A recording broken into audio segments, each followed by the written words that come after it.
जय श्री हरि। चक्रधारी मुरलीधर कृष्ण मुरारी, कृपा करो भगवन। जय श्री राधा रानी। कार्तिक माह के महात्म्य की इस श्रृंखला में आइए आज सुनते हैं आंवले के वृक्ष की उत्पत्ति और उसका महात्म्य। आंवले की इस महिमा का वर्णन सूत जी ने किया है। सूत जी के पास आए ऋषियों ने जब कार्तिक माह के विषय में जानने की जिज्ञासा की, तब सूत जी ने कुछ वृतांत वो बताए जब ऋषि नारद ने ब्रह्मा जी से कार्तिक मास के बारे में पूछा था और ब्रह्मा जी ने कार्तिक मास की कथाओं का वर्णन किया था। इसके साथ ही कार्तिक मास के कुछ नियमों का वर्णन सूत जी ने स्वयं किया था। आंवले की महिमा का वर्णन करते हुए सूत जी कहते हैं, कार्तिक के शुक्ल पक्ष की चतुर्दशी को आंवले का पूजन करें। आंवले का महान वृक्ष सब पापों का नाश करने वाला है। इस चतुर्दशी का नाम बैकुंठ चतुर्दशी है। उस दिन आंवले की छाया में जाकर श्री राधा सहित देवेश्वर श्री हरि का पूजन करें। तदंतर आंवले की 108 प्रदक्षिणा करें। फिर साष्टांग प्रणाम करके परमेश्वर श्याम सुंदर श्री कृष्ण की प्रार्थना करें। आंवले की छाया में बैठकर इस कथा को सुनें। फिर ब्राह्मणों को भोजन करावें और यथाशक्ति दक्षिणा दें। ब्राह्मणों के संतुष्ट होने पर मोक्षदायक श्री हरि भी प्रसन्न होते हैं।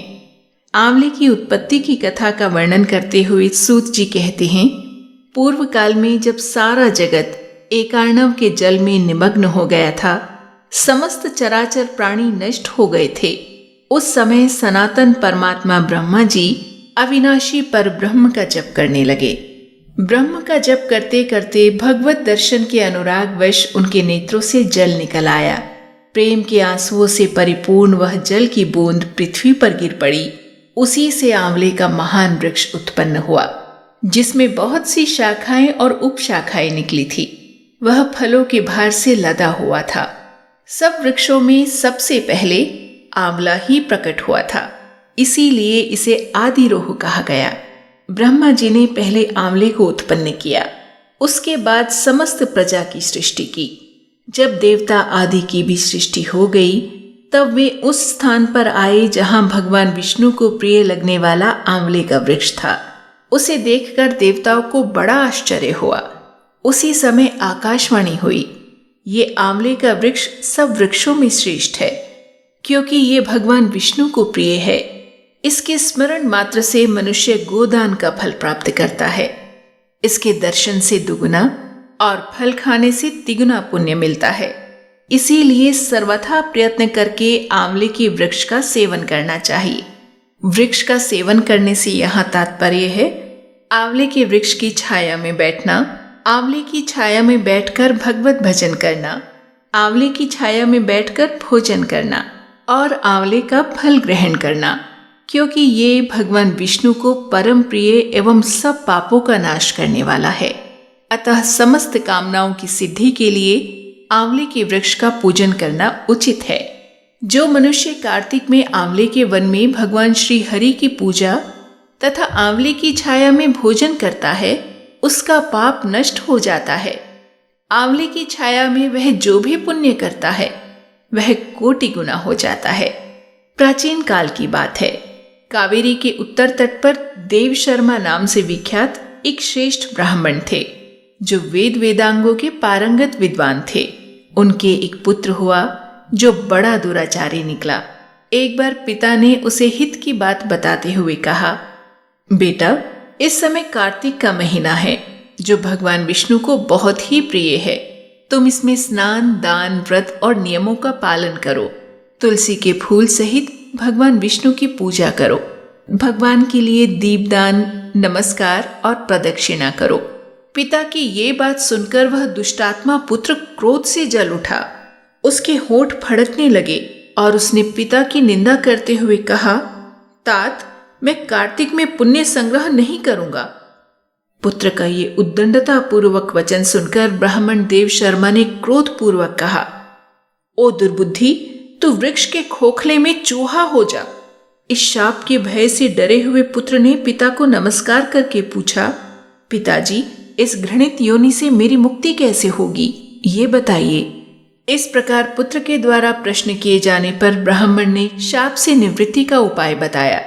ब्राह्मण ने कहा कि जब तुम भगवान को प्रिय लगने वाले कार्तिक व्रत का पवित्र महात्म्य सुनोगे और उसे पूरी श्रद्धा से आत्मसात करोगे, तब तुम्हारी मुक्ति हो जाएगी। पिता के ऐसा कहने पर वह उसी क्षण चूहा हो गया और कई वर्षों तक सघन वन में निवास करता रहा। एक दिन कार्तिक मास में विश्वामित्र जी अपने शिष्यों के साथ उधर आ निकले तथा नदी में स्नान करके भगवान की पूजा करने के पश्चात आंवले की छाया में बैठ गए। वहां बैठकर वे अपने शिष्यों को कार्तिक मास का महात्म्य सुनाने लगे। उसी समय कोई दुराचारी व्याध अर्थात शिकारी शिकार खेलता हुआ वहां आया। वह प्राणियों की हत्या करने वाला तो था ही, ऋषियों को देखकर उन्हें भी मार डालने की इच्छा करने लगा। परंतु उन महात्माओं के दर्शन से उसके भीतर सुबुद्धि जाग उठी। उसने ब्राह्मणों को नमस्कार करके कहा, आप लोग यहाँ क्या करते हैं? उसके ऐसा पूछने पर विश्वामित्र बोले, कार्तिक मास सब महीनों में श्रेष्ठ बताया जाता है। उसमें जो कर्म किया जाता है वो बरगद के बीज की भांति बढ़ता है। जो कार्तिक मास में स्नान, दान और पूजन करके ब्राह्मण भोजन कराता है, उसका वह पुण्य अक्षय फल देने वाला है। व्याध की प्रेरणा से विश्वामित्र जी के कहे हुए इस धर्म को सुनकर वह शाप भ्रष्ट ब्राह्मण कुमार चूहे का शरीर छोड़कर तत्काल दिव्य देह से युक्त हो गया और विश्वामित्र को प्रणाम करके अपना वृतांत निवेदन कर ऋषि की आज्ञा ले विमान पर बैठकर स्वर्ग को चला गया।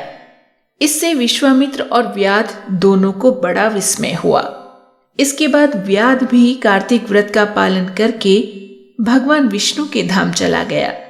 इसीलिए कार्तिक में सब प्रकार से प्रयत्न करके आंवले की छाया में बैठकर भगवान श्री कृष्ण के सम्मुख कथा का श्रवण करें।